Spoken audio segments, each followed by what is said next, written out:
Hello everybody, good morning and welcome back to the channel. Well, it may not be morning by the time I upload this, but it is definitely morning right now as of the recording. Behold, my coffee. So, what we have here today is the last figure in the Mattel DC Comics Multiverse Wonder Woman 2017 line. I say it's the last figure because it is the last official figure that you can see on the cross cell right here. There were actually two more figures that were released that were part of they were exclusives. I forget who they were exclusives to, but they were exclusives. One of them was another Wonder Woman figure, where it was very similar to the Wonder Woman figure that we already took a look at, without the robe. It was just her in her armor, with her sword, and her lasso of truth. I can't remember if she came with her shield or not, but as a pack-in, she also came with a shield for the Collect and Connect Ares figure, and the shield for Ares was really cool, and at first I was like, oh, I gotta get that figure too, because the shield is really cool. But because it was an exclusive, the figure, even in the aftermarket right now, is $50, and I really don't think I want to spend that much on a figure for a line that doesn't exist anymore, especially when I have McFarlane's Wonder Woman coming out for the 1984 movie. The other figure was an Amazon, and I can't remember what her name is. And she was in the movie, but I don't recall her being in the movie. And I think it's cool that they came out with one of the Amazons. That definitely should have happened. But instead of it being this one that nobody really knows, it should have been Antiope.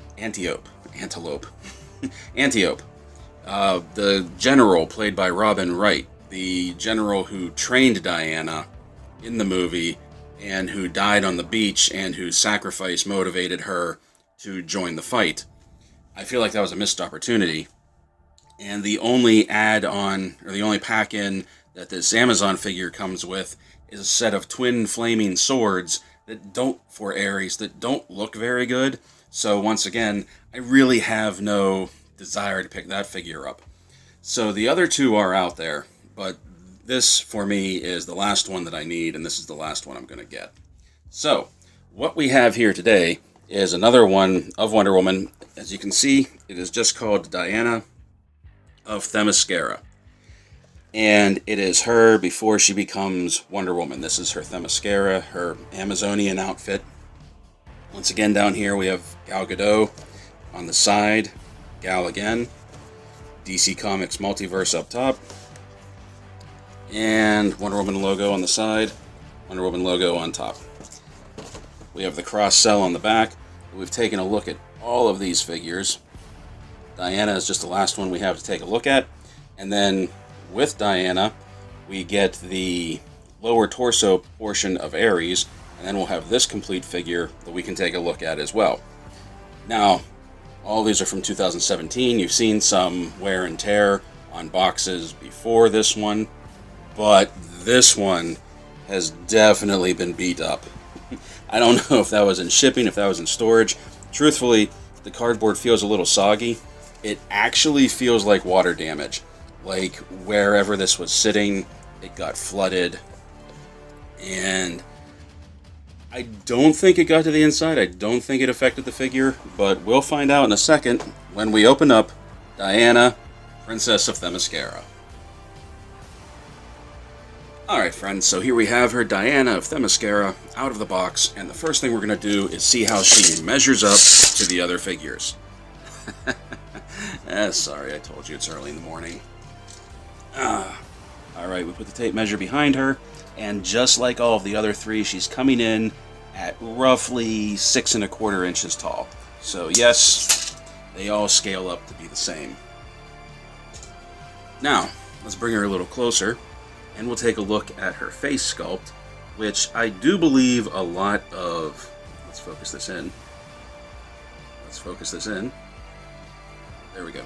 I do believe a lot of this figure comes from the Wonder Woman figure that we looked at before, the caped version, and probably the non-caped version that I don't have. First of all, the face sculpt is fairly similar, if not the same, to the caped Wonder Woman that we looked at already, meaning that it's a passing likeness to Gal Gadot, but it is not a perfect likeness. Like I've said in other videos, I really think this was before face printing became the norm for likenesses of actors on action figures. Also, like the Wonder Woman that we saw before, her eye, she has a lazy eye. One is looking straight ahead and the other one is just kind of drifting off to the side. I don't know if that's just these figures that I got. Maybe it was this batch of figures between this one and Wonder Woman that I got. Or if this was a common problem among the Wonder Woman figures of this line. One thing that I do like is I love this queue, this long braided tail of hair that she has back here. I don't know why. It's nothing major. It's nothing that special. It's something we haven't seen. But I just really like, it's very soft rubber, and I just really like how it all comes down her back. I dig that. Now, as far as articulation goes, she is very much in line with Wonder Woman and Queen Hippolyta. In that, she has a ball joint on her head. She can do a full 360 turn. There's not much up and down travel, just like there was with the other ones. Arms can go out to the sides. So we have full articulation there. The shoulders are on ball sockets, as you can see this time. They'll do a full 360 spin.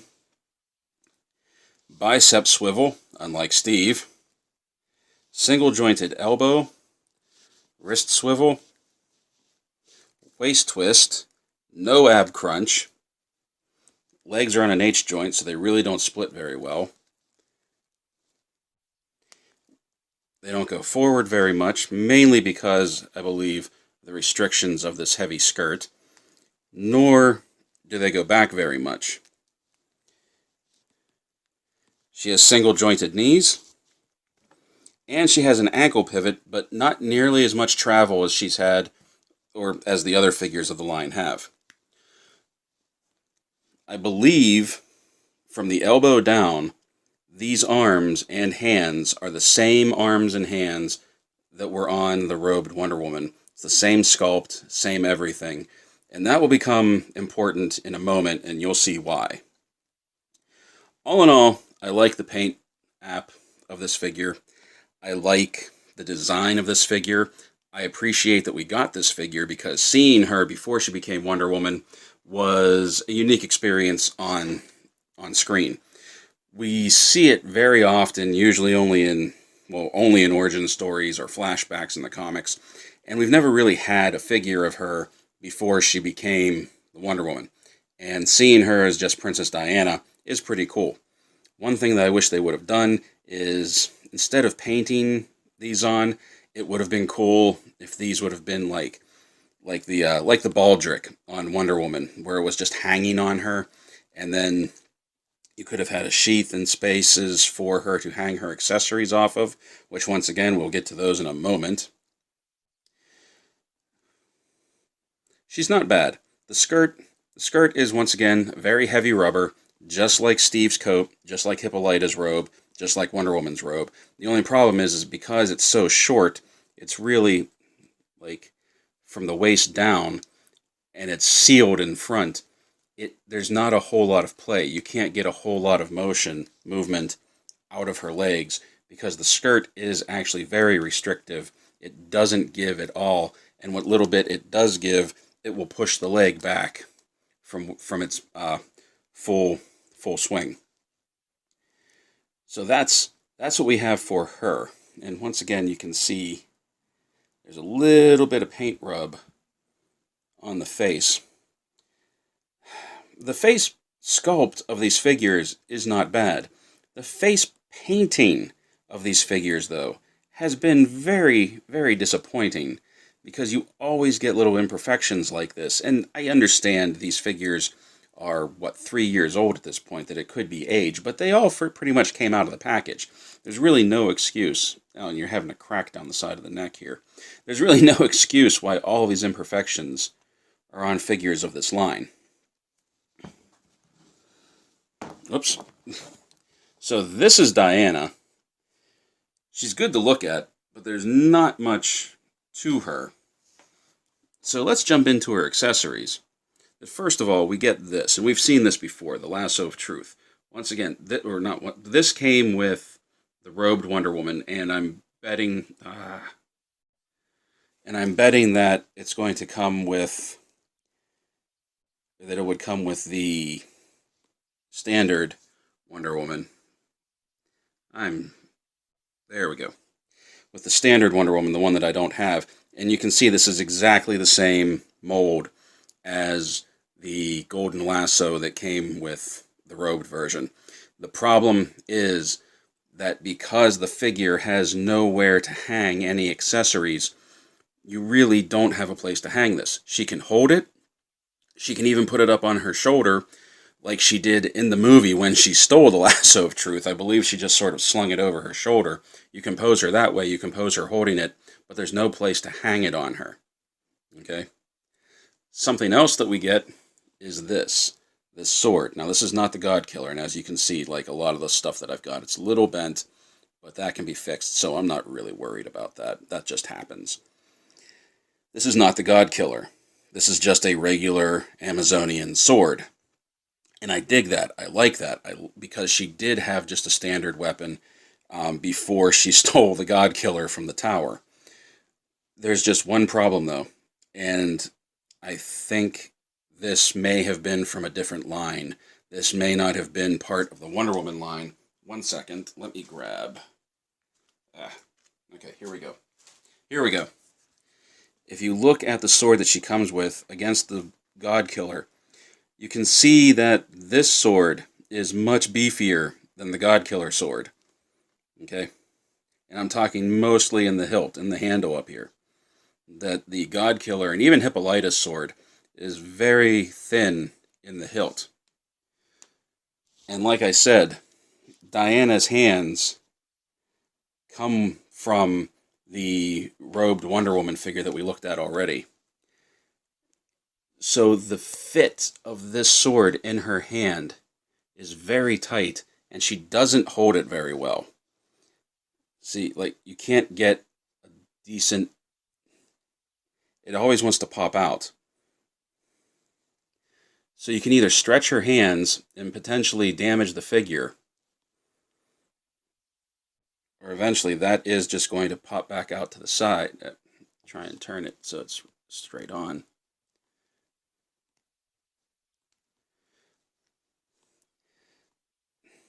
Or you can move her hand down it a little. It's just not a very good fit to the figure.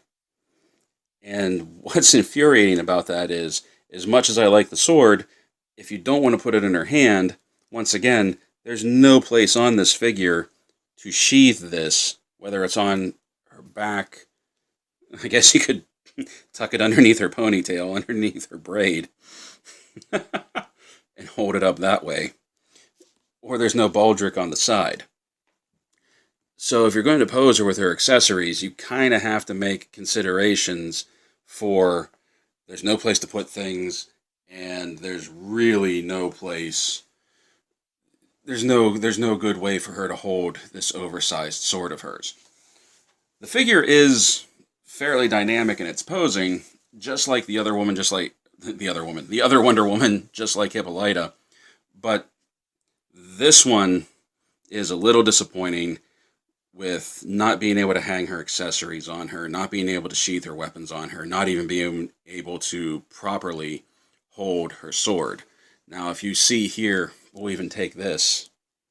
We'll take the God Killer, and we'll put it in her hand. And you can see, much like with Wonder Woman, the Wonder Woman figure, she holds this much better than she does her own sword. You can even get some really decent poses out of this with her holding the God Killer. But it's just not the same without all of her armor on. Like, it's a complete look.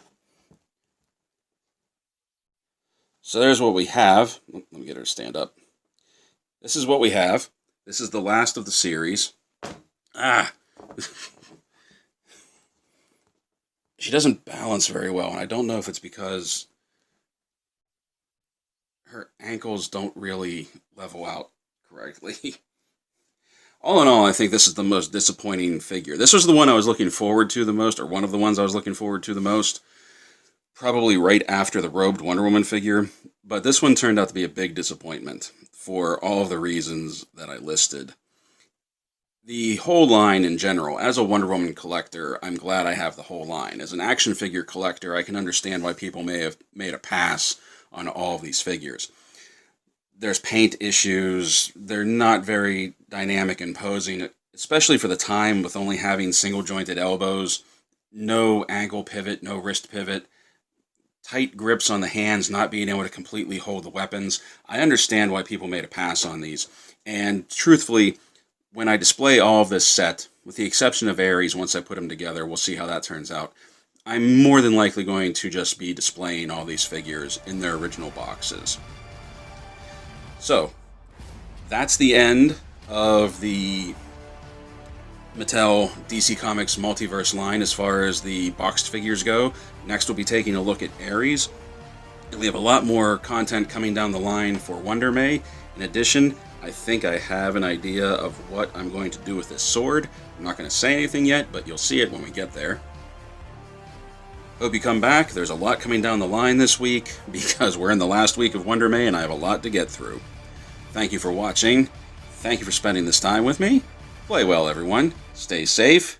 And as always, thank you for watching. Cheers.